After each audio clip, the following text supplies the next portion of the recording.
அது 11. 8ஆம் வீட்டின் அதிபதி நின்ற நட்சத்திரம் அது 21. ரெண்டையும் கூட்டினா எவ்வளவு வருது? 32 வருது. இந்த 32 வந்த பிறகு 9 கிரகத்தால பெருக்கிறார்.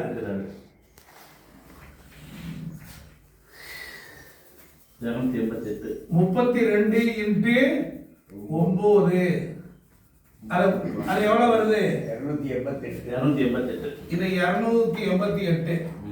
இது வந்துருச்சு. இதை டிவைட் பண்ணி 12ல பிரிக்கிறார், வகுக்கிறார். 12 ராசிகளுக்கு பிரிக்கிறார். பிரிச்சாருன்னா என்ன வருது? 24 வருது.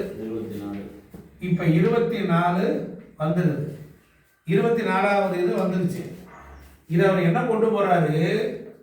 இந்த 11வது நட்சத்திரம், இந்த பூர நட்சத்திரம் இருக்கு பாருங்க, இந்த 3ஆம் வீட்டில் தான் இருக்குல்ல. இந்த 3ஆம் வீட்டின் அதிபதி அது வந்து பூரம், அது 11. இந்த 11ல இருந்து இதுல இருந்து 24வது நட்சத்திரம் எதுவா வருமோ அதை எழுதி கொள்ள வேண்டும்.